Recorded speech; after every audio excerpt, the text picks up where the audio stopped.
샬롬, 반갑습니다.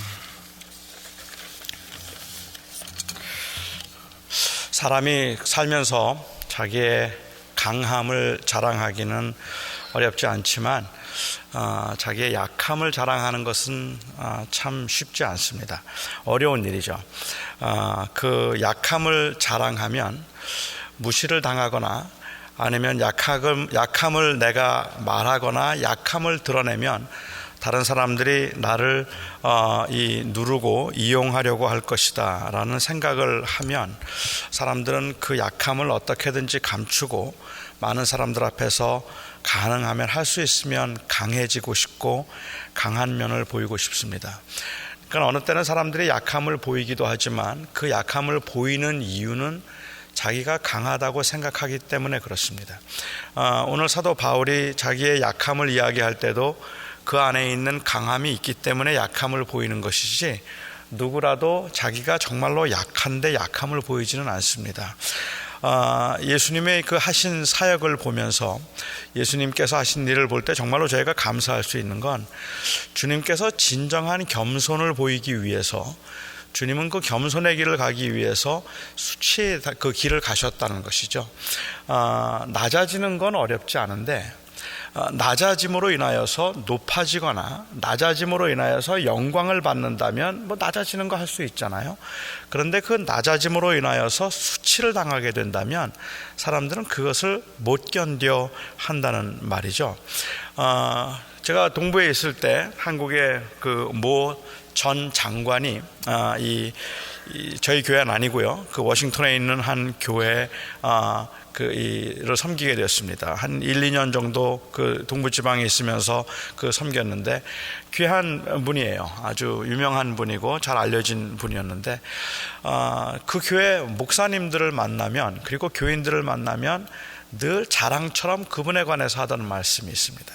그분에 대해서 자랑처럼 이야기를 하면서 무슨 이야기를 하는가 하면 그분이 전직 장관 출신인데 그리고 한국에서는 알려져 있는 유명 인사인데 저희 교회에서 주차 봉사위원을 합니다. 그래요. 그러니까 그분은 주차위원으로 밖에 나가서 주일날 아침이면 모자를 쓰고 사람들을 안내하는 안내봉을 들고 그리고는 차량을 이렇게 주차를 안내하는 그 일을 한 거예요.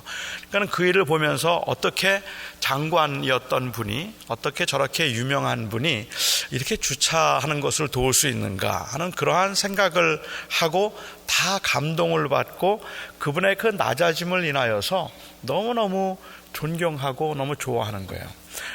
그리고 그걸 자랑처럼 이야기를 한 적이 있습니다. 저는 그 일이 사실 돌아보면 이거 아무나 하는 일은 아니에요. 하지만 그럼에도 불구하고 그 일이 그렇게 힘든 일이었겠는가 하는 생각을 한다는 말입니다. 낮아지는 humility는 괜찮지만 제가 이해하기에 그분이 그렇게 주차위원으로 있는 동안에 humiliation은 경험하지 않았을 거라는 거예요. 수치스러움은 경험하지 않았을 거라는 겁니다. 아마도 제가 짐작할 때 그분이 누구인지 알고 있는 사람들은 그 차를 주차시키는데 저쪽으로 대세요 라고 이야기를 하면 아마 대부분 예 알겠습니다. 노득하다 깍듯하게 했을 것이고 그 말을 정말로 잘 들어줬을 것이고 오히려 그렇게 섬기고 수고하는 모습을 보면서 와서 너무 고맙다 그러고 아주 훨씬 더 존경의 마음을 보여주었다면 이 낮아짐이 뭐가 문제가 되겠습니까? 그런데 정말 사람들이 힘든 건 무엇인가 하면 그렇게 섬겨주면 주차위원을 하면 주차위원을 하는 사람들을 무시한다는 말이죠. 별로 그렇게 사회적으로 신분이 없는 사람이 만일 주차위원으로 밖에서 그렇게 하고 있어도 다른 사람들이 그만큼 깍듯할 수 있었을까? 그만큼 그의 말을 잘 듣고 정말 존경하는 마음을 보여주었을까? 사람들이 굳은 일을 하지만 굳은 일을 하는 사람들을 보면서 진심으로 존경해 줄 수 있다면 그 일을 하는 것도 보람이 있고 기쁘게 할 수 있을 겁니다. 근데 사실은 그렇게 굳은 일을 하는 사람들을 보면 그렇게 존경하고 기뻐하기보다는 대개는 무시해요. 그러니까 일이 힘들어서 힘든 것이 아니라 내가 하고 있는 일을 가지고 사람들이 나를 무시하고 누른다는 것, 그것이 정말로 못 견뎌 하는 것 중에 하나라는 말이죠. 제가 만일 높은 지위에 있거나 아니면 상당히 존경을 받고 영향력이 있는 사람이 되어서 그렇게 존경을 받고 영향력이 있는 제가 저의 약함을 사람들에게 이야기를 한다면, 저의 허물과 부족을 사람들에게 이야기를 한다면 사람들은 그것을 무시무시하게 겸손하다고 생각할 겁니다. 그리고 그 겸손 가운데는 제가 휴밀리에이션을 경험하지는 않을 겁니다. 하지만 제가 아무것도 아니라고 생각되는 사람이 만일 그런 저의 약함을 이야기하면 그 약함 때문에 오히려 이용을 당하거나 사람들에게 무시를 당할 가능성이 많은 거죠. 예수님께서 이 땅에 오셔서 인간이 되신 건 굉장한 일입니다. 그것은 저희가 상상할 수 없는 그러한 겸손을 보여주신 일입니다. 그런데 그 겸손을 보여주시고 예수님이 이 땅에 오셔서 인간이 되신 모습을 보면서 그 인간으로 오신 예수님을 모든 사람들이 너무너무 존경하고 너무 사랑하고, 어떻게 하나님이 인간이 되셨나요? 어떻게, 얼마나 불편하세요? 얼마나 힘드세요?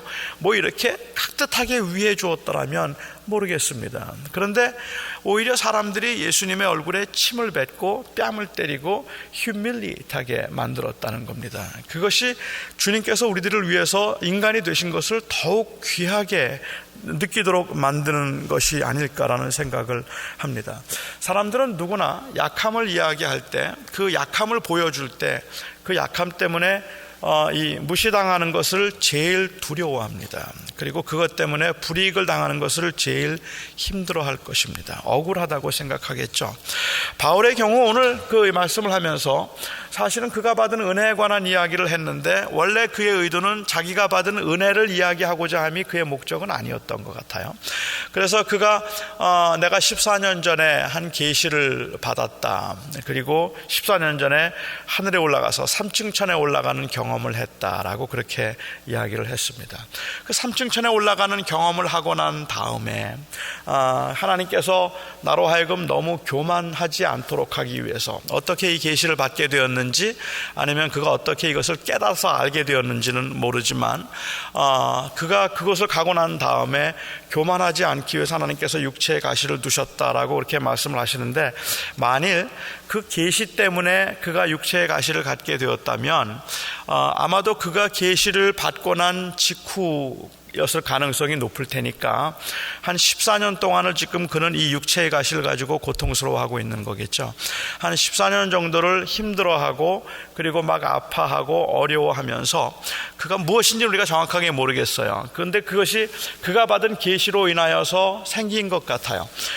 그래서 그 육체의 가시로 인하여서 너무 힘들어서 하나님 앞에 기도했다고 그렇게 이야기를 하고 있습니다.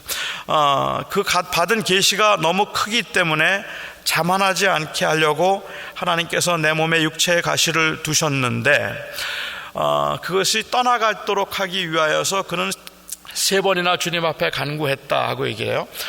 이 말씀에 나와 있는 논리적 순서로 본다면 그가 이 계시를 받고 난 다음에, 그리고 육체의 가시로 몸에 어떤 이 아픔을 갖기 시작했고, 그리고 그것이 하나님께로부터 온, 나로 하여금 교만하지 않도록 하기 위해서 하나님께서 내 몸에 두신 것이라는 것을 알게 되었습니다. 그렇게 알게 되었지만 그럼에도 불구하고 그가 그 육체의 가시가 떠나가기를 위하여서 하나님 앞에 간절히 간구했다라고 이야기합니다. 그렇게 하나님 앞에 간절하게 떠나기 위해서 3번을 주님께 구했더니 주님께서 응답하시기를 내 은혜가 네게 족하다 말씀하시고, 그 다음에 주님이 하신 말씀은 이는 내 능력이 약한 데서 온전하여지기 때문에 그렇다라고 말씀하십니다. 그러니까 지금 바울이 하나님께서 나에게 주신 육체에 가신 것을 알지만 그가 기도한 이유는 무엇인가 하면 바로 자기가 그것 때문에 너무 약하다고 생각해서 그렇다는 말입니다. 너무 힘들다고 생각해서 하나님 앞에 그것을 거두어 달라고 기도를 하고 있는 것이죠. 하나님께서 나를 인도하시고 나를 사랑하신다는 것을 알지만 누구나 다 가지고 있는 그러한 그 약함을 보면 그 약함 때문에 너무 불편해서 제발 그것을 좀 거두어 주시면 좋겠다고 하나님 앞에 기도하고 있고, 우리가 하고 있는 모든 기도가 다 결국은 그 기도가 아니겠습니까? 우리가 경제적으로 어려움을 겪고 있거나 아니면 몸이 약하거나 불편하거나 혹은 힘든 분들이 있다면 우리가 기도하는 것은 바로 그 약함을 거두어 달라는 것을 기도하고 있는 거라고 우리가 말할 수 있을 것 같아요. 그리고 주님께서는 말씀하시기를 이는 내 은혜가 내게 족하다. My grace is sufficient for you. 충분한데 이는 그 은혜가 충분한 것은 너희가 약한 데서 이 온전하여지기 때문에 그렇다라고 그렇게 말씀하시고 하나님의 능력이 거기에 온전히 나타나기 때문에 그렇다고 말씀하십니다. 여러분, 약할 때 나타나는 하나님의 능력이 무엇이겠습니까? 약할 때 나타나는 하나님의 능력은 사실은 우리를 강하게 만들어주는 것일 거라고 생각해요. 약하기 때문에 하나님은 나를 강하게 하시고 가난한 나를 부욕해 하시고 병든 나를 건강케 하시고 그렇게 힘든 나를 주님께서 온전케 하심으로 인하여서 하나님께서 영광을 받으시고 그리고 그 하나님의 능력이 내 약함 가운데서 온전해질 것이라고 생각하기가 쉬울 것 같습니다. 하지만 오히려 그것보다 사도 바울이 지금 말하고 있는 그 관심은 무엇인가 하면 하나님은 결국은 그 기도를 들어주지 않으셨잖아요. 하나님께서는 그 기도를 응답하지 아니하셨는데 응답하지 아니하심으로 인하여서 내가 도리어 크게 기뻐함은 하고 이야기합니다. 내가 약함이 곧 강함이라 라고 그렇게 이야기를 하고 있죠. 저는 이건 굉장한 신앙 고백이라고 생각합니다. 저도 정말 이런 고백을 할 수 있다면 얼마나 귀할까라는 생각이 들 만큼 그런 그 생각이 들어요. 이건 왜냐하면 바울은 지금 이것 때문에 너무너무 힘들어하고 있는 겁니다. 지금 만만한 문제를 이야기하고 있는 게 아니라서 육체의 가시를 가리켜서 그는 말하기를 사탄의 사자라고 그렇게 불렀어요. 육체의 가시 곧 사탄의 사자를 내 몸에 두셨다. 여기에 지금 자기가 경험하고 있는 그 고통스러운 일들을 사탄의 사자라고 부르는 것을 보면 이것은 그 고통이 극심했다는 것을 의미하는 겁니다. 모든 사람들이 가지고 있는 질병이나 약함이 다 사탄에게서 온 것이라고 부를 수는 없겠잖아요. 지금 바울이 분명히 알고 있기는 하나님께서 그에게 주신 육체의 가시라는 것을 알고 있는데 이것을 사탄의 사자라고 불렀다면 그 오리진이 사탄이라서 사탄이 나에게 준 것이라는 의미를 말하고 있는 것이 아니라 그 사탄이 나를 고통스럽게 만드는 것처럼 그 고난과 고통이 극에 달했다는 이야기를 하고 있는 겁니다. 너무너무 힘들었다는 이야기를 하는 거예요. 견딜 수 없을 만큼 힘들었다는 이야기를 하고 있는 겁니다. 그렇게 견딜 수 없이 힘들었기 때문에 하나님의 거기에 뜻이 있는 것을 알고 있었고 하나님의 부르심이 있다는 것을 알고 있음에도 불구하고 하나님 앞에 제발 하나님이 그것을 거두어 가시기를 위하여서 간절하게 기도하고 난 다음에 주님께서 내 능력은 오히려 약한 데서 온전하여진다는 말씀을 듣고 그러므로 도리어 크게 기뻐하고 이 약한 것들에 대하여 자랑할 것이니 왜냐하면 바로 그리스도의 능력이 내게 머물게 함이라. 여러분, 여기서 말하는 그리스도의 능력이 무엇이라고 생각하십니까? 여기에 그리스도의 능력이라고 하는 것은 복음의 능력입니다. 내가 비록 그런 고난과 고통 가운데 있지만 예수 그리스도가 나의 생명이 되시고 예수 그리스도가 나의 힘이 되심을 인하여서 내가 오히려 크게 기뻐하고 그의 강함을 인하여서 내가 기뻐한다고 이야기합니다. 맞습니다. 바울이 그가 약함을 자랑할 수 있었고 약함 가운데서 그가 그렇게 담대할 수 있었던 이유는 그가 믿는 게 있었기 때문에 그런 거죠. 그가 강했기 때문에 그렇다는 말입니다. 자기가 강한 것이 아니라 바로 하나님이 그의 강함이 되어 주셨기 때문에 예수 그리스도의 그 복음의 능력 때문에 그가 그럴 수 있었다는 말이죠. 이 말을 바꾸어서 이야기한다면 저는 이렇게 생각해 보고 싶었습니다. 우리가 굉장한 고난을 당하지만 사실은 그 고난 가운데서 이 고난과 어려움들이 하나님께서 하나님의 거룩한 일을 이루기 위해서 나에게 허락하신 것이고 나의 이 고난과 약함을 통하여서 하나님의 영광이 드러난다면 그렇다면 결국은 그 고난에서 사명을 찾았다는 이야기입니다. 하나님의 원함이 무엇인가 하는 사명을 찾았다는 말이죠. 그러면 우리는 그 안에서 기뻐할 수 있다고 그렇게 말할 수 있을 것 같아요. 정말 우리가 가지고 있는 문제는 그렇다면 우리가 고난 가운데서도 저희가 가지고 있는 심각한 문제 중에 하나가 있다면 무엇인가 하면 우리가 그 고난 가운데서 사명감을 찾지 못하고 있다는 겁니다. 하나님의 원하심이 무엇인가 하는 것에 대한 확신이 없기 때문에 그렇다는 말이죠. 우리가 비록 약하고 때로는 장애를 가지고 있고 때로는 가난을 가지고 있고 때로는 우리가 가지고 있는 어떤 그 컴플렉스라고 말할 만한 것들을 가지고 있다고 할지라도 우리가 그런 것들 가운데서 여기에 하나님의 계획이 있다고 믿고 하나님께서 나를 그렇게 인도하신다는 그러한 확신이 있다면, 그렇다면 저희는 그것을 능히 감당할 수 있을 텐데, 우리는 그 의미를 찾지 못하고 있는 데서 사실 더 힘들지 않을까라는 생각을 하게 됩니다. 전에도 제가 한번 나눈 적이 있습니다만은, 제가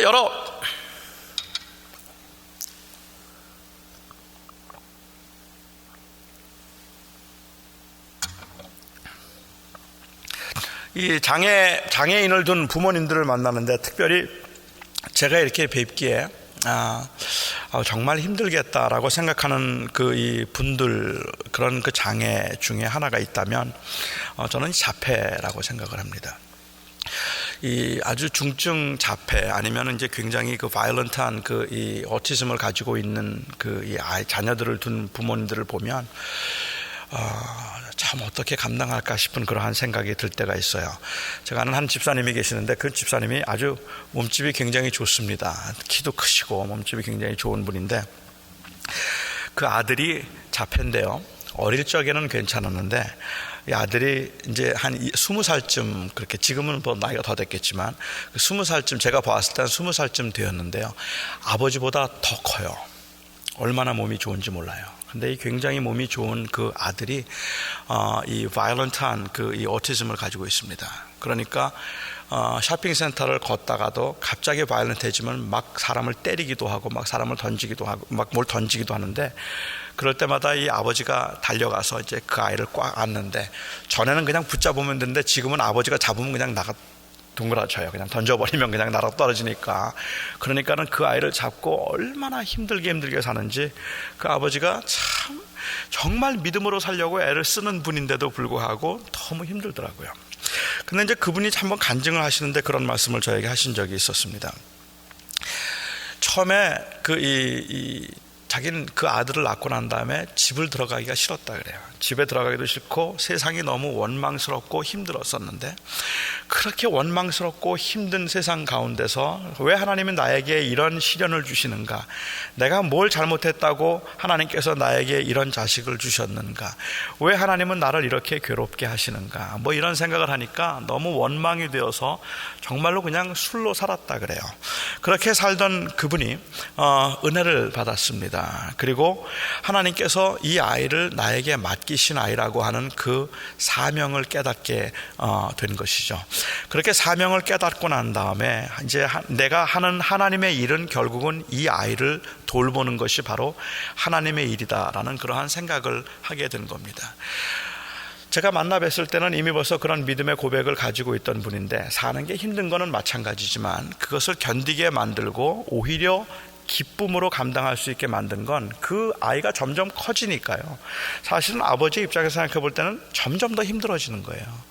삶은 훨씬 더 힘들어졌는데 그분은 그 마음속에는 기쁨을 놓치지 않고 있었습니다.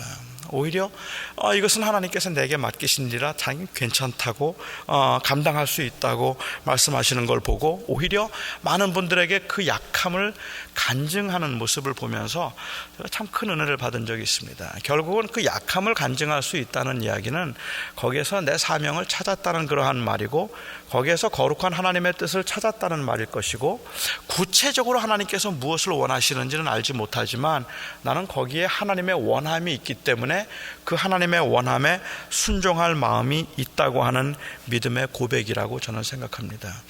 저는 이 믿음의 고백이 우리에게 정말 필요한 것이 아닐까. 그래서 내 약함이 곧 강함이라고 이야기하면, 우리가 생각하고 있는 그 강함이라고 하는 것은 내가 약할 때 하나님께서 나를 강하게 하시는 분이라고 그렇게 보는 것 같아요.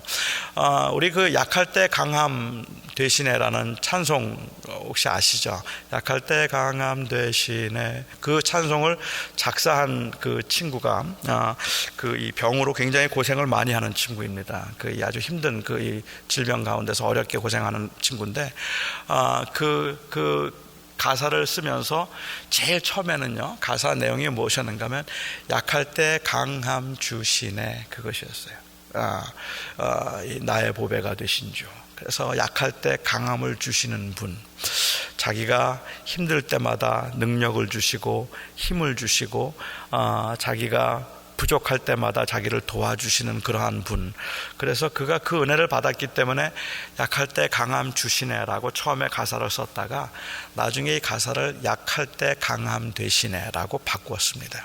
근데 약할 때 강함 되시네로 바꾼 것은 무엇인가 하면 결국은 내가 강해지는 것이 아니라 그리스도가 강하다는 거예요.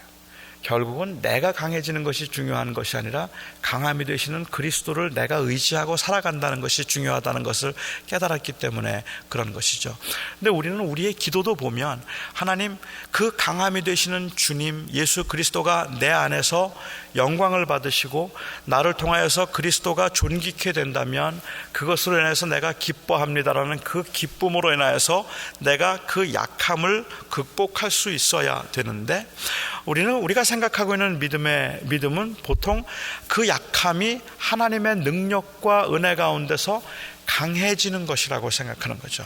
내가 지금은 비록 가난하지만 그 능력의 하나님이 나와 함께 하심으로 나는 부자가 될 것이라고 생각합니다. 여러분, 부자가 절대로 안 된다는 말씀이 아니에요. 근데 그게 우리의 우선적인 해결이 아니라는 말입니다. 저희들의 궁극적인 관심은 내가 이제 부자가 되어야 되겠는가? 우리의 궁극적인 관심은 내가 그러니까 이제 병이 낫고 내가 완전히 온전해져야 되겠는가 하는 것에 우리의 모든 관심이 모아질 수 있다면, 사실은 지금 바울이 하고 있는 그 고백을 우리가 들어보면 그 강함이 된다는 그 고백은 하나님이 능력이 되시는 하나님께서 나를 도와주심으로 나를 강하게 만드셔서 어느 날 부자가 되게 하시고, 어느 날 내가 건강해지게 하시고, 어느 날 내가 이 모든 시련과 극복을 이기고 다른 사람들 위에 우뚝 서게 될 것이다. 나는 그날을 바라보며 지금도 열심히 기도한다. 그런 고백을 하고 있는 게 아니라는 말입니다. 이런 고백을 하지 않고 오히려 나의 삶을 통하여서 그리스도가 존귀케 되고 그가 높아질 수 있다면 내가 그를 인하여서 기뻐하고 감사한다 말할 수 있는 것, 이거는 정말로 예수에 미친 사람이 아니면 못하는 것 같아요. 자기의 삶이 그리스도를 드러내겠다는 그러한 그리스도를 높이겠다고 하는 그 거룩한 그 목적을, 그 사명을 가지고 있는 사람이 아니라면 이거는 못하는 거라고 저는 생각합니다. 내가 높아지려고 하지 않고 오직 그리스도만을 높이겠다고 한다면 솔직히 그렇잖아요. 저의 약함이 뭐가 문제가 되겠습니까? 나를 높이자고 한다면, 그렇다면 나의 약함은 치명적인 겁니다. 하지만 그리스도를 높이는 것이 내 목적, 내 삶의 목표라고 이야기를 한다면 약함을 통하여서 주님을 높이시던 아니면 강함을 통하여서 주님을 높이시던 그 주님이 높아지는 것을 인하여서 오히려 크게 기뻐하지 않겠느냐 말입니다. 그리스도가 전파되고 그리스도의 이름이 드러나는 것을 인하여서 내가 오히려 기뻐하리라. 내가 높아지고 내가 인정받고 내가 대접받는 것 아닐 거라고 생각을 한다면 우리가 불평하고 우리가 원망할 것이 도대체 무엇이 있을까? 우리는 많은 경우에 사람들이 나를 알아주지 않는 것 때문에 원망하고, 사람들이 나를 대접해 주지 않는 것 때문에, 무시를 당한다는 생각 때문에 우리는 우리의 약함을 드러내지 않으려고 하지만, 그러나 사실 우리가 우리의 약함이 있기는 하지만 그 약함을 통하여서 그리스도를 존귀케 하고 주님을 높이겠다는 마음만 있다면, 그렇다면 저희는 우리의 약함과 우리가 나의 약함을 인하여서 무시를 당한다 할지라도, 그렇더라도 그것이 뭐가 그렇게 큰 문제가 될까? 지금 바울은 그 이야기를 하고 있는 것 같아요. 물론 이 단계가 결코 쉬운 단계가 아니라고 저는 생각하고, 정말로 그래서 바울의 믿음을 저희는 기쁘게 정말 어떻게 생각하면 이 존경스러운 그러한 믿음을 가지고 있다고 말할 수 있겠지만, 저와 여러분 모두가 다 동일하게 고백할 수 있는 그 충분한 은혜를 저도 받았고 여러분도 받았다고 생각합니다. 그 십자가의 보혈로 우리가 구원을 받았고, 우리가 예수 그리스도의 그 은혜 가운데서 하나님의 자녀가 되었다면, 우리가 이 땅에 살아가면서 이 세상에다 소망을 두고 살지 않고 이 세상에서 얼마나 부자로 얼마나 잘 사는가에 우리의 삶의 목적이 있는 게 아니라고 믿음의 고백을 하고 있다면, 순간적으로 무시를 당할 때, 순간적으로 우리가 약함으로 인하여서 정말 힘들다는 생각이 들 때, 그러한 충동이 들어서 하나님 앞에 기도하겠죠.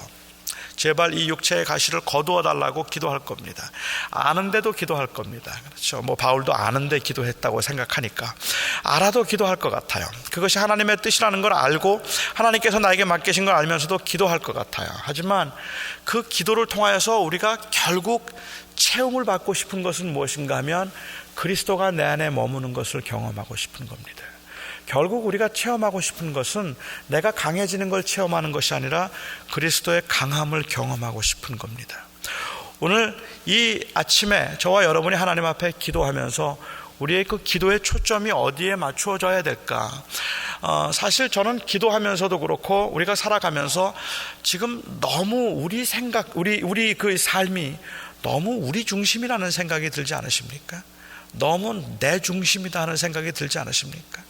왜 이렇게 모두가 다 못마땅한가? 왜 이렇게 모두가 다 이렇게 그냥 답답한가? 왜 이렇게 그렇게 보면 그냥 편안하다는 생각과 기쁨보다는 왜 이렇게 다 우울하고 왜 이렇게 디프레싱한가? 왜인가? 상황 때문입니까? 제가 저를 볼 때 정말로 그렇게 모든 게 디프레싱하다고 생각되는 이유가 있다면 거기에는 모든 게 제 중심이기 때문에 그런 것 같아요. 모든 걸 제 중심으로 생각해서 내가 볼 때, 그리고 내 상황에서 내가 생각해 볼 때 그냥 화가 나기도 하고 섭섭하기도 하고 못마땅하기도 하고 억울하기도 하고 왜 나를 이렇게 무시하는 건가 하는 생각이 아마 들기도 할 거라고 생각하고 왜 나는 이렇게 힘들게 살아야 되는가라고 생각하는 분들이 계실 거라고 생각합니다. 저는 오늘 우리가 강함을 위해서 기도한다면 저희 안에 계시는 예수 그리스도의 그 은혜가 제 안에서 회복되게 해 주시옵소서라는 기도가 우선적인 기도일 거라고 저는 생각합니다. 정말로 그리스도의 은혜가 우리 안에서 회복되고 그 예수 그리스도로 인하여서 내 은혜가 내게 족하다는 그 주님의 음성을 우리가 들을 수 있으면 정말로 우리가 감격의 눈물로 하나님 앞에 상황은 똑같아도 기뻐할 수 있을 것 같아요. 그리고 정말로 감사하다고 말할 수 있을 것 같아요. 우리가 잃어버리고 있는 것은 강함이 아니라 그리스도입니다. 우리가 잃어버리고 있는 것은 사실은 이 돈이 아니고 우리가 놓치고 있는 것은, 우리가 없는 것은 돈도 아니고 건강도 아닙니다. 우리가 놓치고 있는 것은 바로 나를 구원하신 그 그리스도의 은혜를 놓치고 있는 겁니다. 오늘 그 그리스도의 은혜를 다시 회복함으로 내가 약함이 곧 강함이니라. When I am weak, then I am strong. 여러분들이 그렇게 고백할 수 있기를 바랍니다.